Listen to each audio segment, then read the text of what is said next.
Hello everyone. In this video, we'll be just dealing with the exercise questions or the word problem of exercise 1D.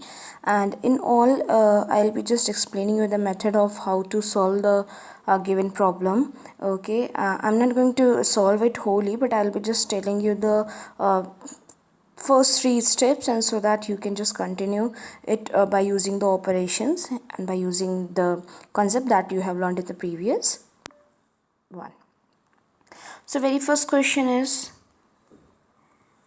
Ajay cut 19 hole 3x5 meter long rope into 2 pieces. Total length rope की ये है, उसने इसको 2 pieces में कर दिया, एक ये है और एक ये है.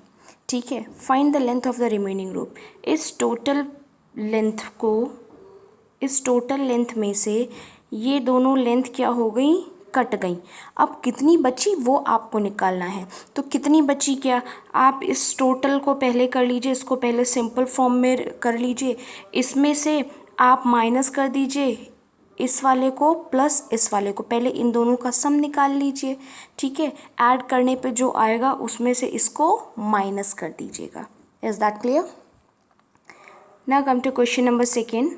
A metallic container full of wheat weighs this. तो सबसे पहले इसको नॉर्मल रेशनल नंबर में कर लीजिए. ये टोटल वेट है wheat का. ठीक है. And if the empty container weight this, find the weight of the wheat. देखिए टोटल कंटेनर का वेट कैसे होता है. टोटल कंटेनर का अगर मैं वेट कहूँ, कंटेनर वेट कि जो कंटेनर का वेट है प्लस उसमें जो wheat का वेट है. ठीक है भाई, खाली कंटेनर था पहले, अब उसमें वीट आ गया तो कंटेनर के साथ साथ उस गेहूं का भी तो वेट आप लेंगे, तब टोटल कंटेनर ऑफ वीट का होगा ना. हमने कहा गेहूं से भरे हुए कंटेनर का क्या वेट होगा, इसका मतलब उस गेहूं का भी वेट प्लस कंटेनर का भी वेट. तो पूरा गेहूं का वेट दिया हुआ है, ये आपको कंटेनर का वेट भी दिया हुआ है, ये आपको सिर्फ वीट का वेट निकालना है. तो वीट का वेट कैसे निकालेंगे, इस टोटल में से इस कंटेनर को माइनस कर देंगे. Is that clear? Now question number third. A bag contains this kg of apple, this kg of oranges and this kg of grapes and some mangoes. ठीक है, मैंगोज का वेट नहीं दिया हुआ है, एप्पल, ऑरेंज और ग्रेप्स का wait दिया हुआ है. अगर टोटल फ्रूट्स का वेट इतना है तो मैंगो का वेट बताइए. भाई एप्पल का वेट प्लस ऑरेंज का वेट प्लस ग्रेप्स का वेट प्लस मैंगो का वेट ही तो टोटल फ्रूट्स का वेट देगा. ठीक है. आपको इसका वेट, इसका वेट, इसका वेट पता है. सबसे पहले आप इन तीनों को ऐड कर लीजिए, इन तीनों के वेट को ऐड कर लीजिए. अब मैंगो का वेट निकालना है, तो मैंगो का अगर वेट निकालना है तो इस टोटल जो फ्रूट का वेट है, ठीक है, टोटल फ्रूट के वेट में से, मतलब इसमें से इसके और इसके जो एडिशन आया है, इन तीनों का जो एडिशन आया है वो टोटल फ्रूट के वेट में से आप माइनस कर दीजिए. You will get the weight of mango. Now question number fourth. One day a cobbler earn 140 whole 1/4 rupees. ये टोटल अमाउंट था जो कॉबलर ने अर्न किया, ये टोटल है. ठीक है. उसने इतना ब्रेकफास्ट में खर्च किया, इतना लंच में खर्च किया और उसने इतना अपनी वाइफ को दे दिया. आपको बचा हुआ अमाउंट बताना है. ठीक है. तो टोटल जो कमाया उसने ब्रेकफास्ट में खर्च किया, लंच में खर्च किया और अपनी वाइफ को दिया. उसके बाद अब उसके पास कितना बचा, कुछ बचा भी होगा, तो कितना बचा, जो टोटल सैलरी उसकी हुई उसमें से उसके खर्चों को आप सब्ट्रैक्ट कर लीजिए, उसके बाद आपको बचा हुआ मिल जाएगा. मीन्स आपको क्या करना है, टोटल 140 होल 1/4 में से आपको 16 whole 1/5 plus 35 whole 1/2 plus 85 whole 1/4 इन सबको ऐड करके इसमें से सब्ट्रैक्ट करना है. Now fifth one. Find the cost of 6 whole 1.5 metre of cloth at the rate of ₹30 1/2 पर मीटर. ये पर मीटर का क्या मतलब है, पर मतलब 1. अगर 1 मीटर क्लॉथ का कॉस्ट ₹30 होल 1/2 होता है, सो आपको 6 होल 1/5 मीटर के क्लॉथ का रेट बताना है. मैंने कहा अगर एक टॉफ़ी 2 रुपए की आती है तो 4 टॉफ़ी कितने रुपए की आएगी, जो एक का दाम है उसमें से 4 को मल्टीप्लाई कर दीजिए 8 रुपये में। उसी तरीके से 1 मीटर क्लॉथ का दाम दिया हुआ है, इतने मीटर का निकालना है, तो आप कैसे निकालेंगे? आप क्या करेंगे, 1 मीटर क्लॉथ का जो रेट है 30 होल 1/2, इसमें से 6 होल 1/5 मीटर को मल्टीप्लाई कर देंगे। ठीक है, जो अमाउंट आएगा वो रुपीज़ में आएगा। Is that clear? Question number 6.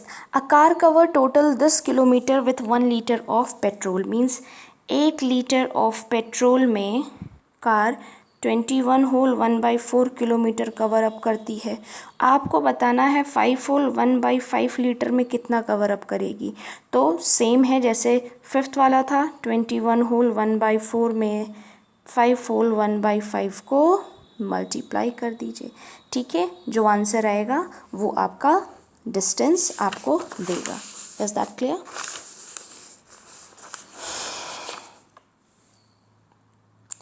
Now come to question number 7.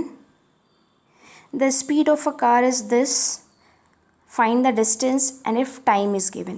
भाई आपको डिस्टेंस का फॉर्मूला पता है क्या होता है? Speed into time. स्पीड कितनी दी हुई है? 60 होल 1/2 किलोमीटर पर आवर और समय कितना दिया हुआ है? 4 होल 1/5।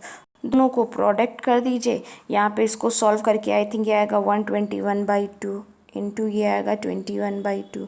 ठीक है, दोनों को सॉल्व करके जो आंसर आएगा वही उसका डिस्टेंस होगा और उसकी यूनिट किलोमीटर में आएगी। Now come to question number 8. Find the area of square whose side दिया हुआ है 4 होल 1/5 मीटर मीन्स 21/5 मीटर। ठीक है, ये साइड दिया हुआ है, एरिया ऑफ स्क्वायर पूछा है तो एरिया ऑफ जो स्क्वायर होता है वो होता है साइड इनटू साइड। इसका मतलब साइड ये है, सो आप 21/5 इंटू 21/5 कर दीजिए। जो आंसर आएगा वो एरिया होगा और एरिया की यूनिट क्या होती है? मीटर को 2 बार मल्टीप्लाई कर रहे हैं ना, तो मीटर स्क्वायर इसकी यूनिट होगी। समझ में आ रहा है? Now question number 9. Find the area of rectangle.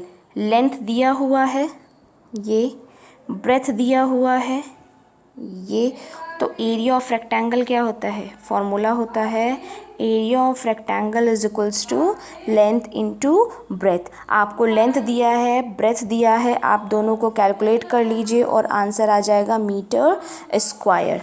An answer will be in meter square because length is given, breadth is given, so area of rectangle is equals to length into breadth. Okay, now come to the next question. Question number 10. A train covered this kilometer at a speed of this kilometer. Find the time.